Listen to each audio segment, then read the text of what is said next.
Did you ever had a feeling that the only reason why the company is selling is because you're doing the work?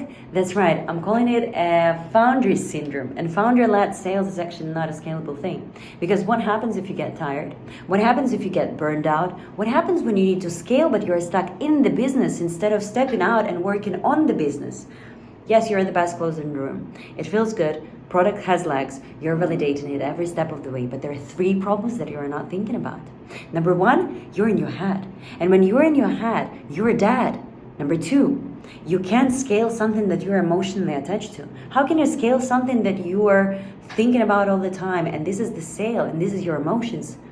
Number 3, are you even tracking the data? Do you know the decisions that you are making next week? What are they based on? Is it the data that actually worked? Where's your feedback loop? So this is the founders that are staying in the sales cycle. This is the founders who are staying small based on the data. And here's what you need to do instead. You need to shift from the perspective and the mindset of being the hero, I don't need help, into the perspective of building something meaningful that runs without you. The dependency should stop. And this is how you do it. Number 1, you get clear on your positioning, you get clear on what you're selling to and who you're selling to.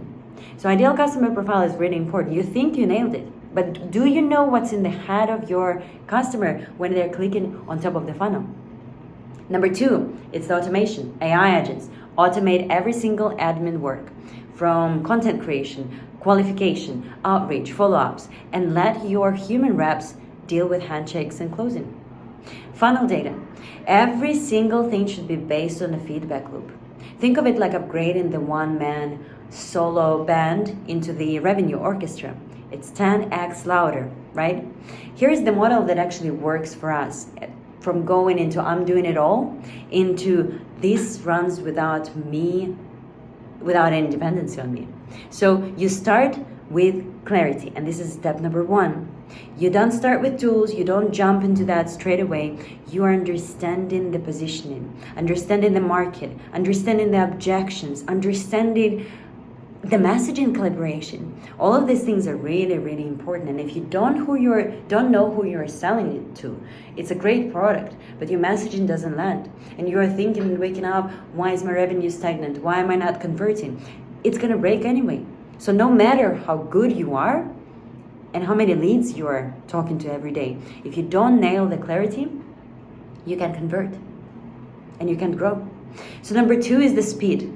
Right, it's a whole engine. Once you got the clarity, you get into the automation. AI agents, they are for targeting, for scraping, for enrichment, for outreach, for follow-ups. And that whole thing is going to be working. And your human representatives, as I told you, they're shaking their hands. This is where we build in trust. And this is where the teams waste time. They automate without actually figuring out the clarity. And the step number 3, and very important one, is the revenue and the feedback loop.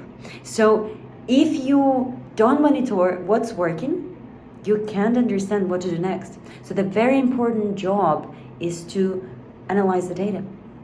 And the shifts where you're doing the sales, turning that into the system. That's how you scale predictably. And this is not through the hustle and grind. This is for feedback. Through every single step of the way, analyzing what you've done wrong and what you've done right. And this is how you base your decisions in every single funnel of the business. And here's what most people do. Growth isn't about working harder. It's all about building a system that actually works. The foundation that actually converts, the funnels that actually build trust and convert customers, but also bring value. So it's not about being the best salesperson in the room. It's about building the room. And if you want to build the room with me, just send me, comment what you had for breakfast today, and I'm going to send you the framework that will help you to get from clarity to the desired outcome. Just drop the dish into the comments. Let's do this. Let's build something meaningful.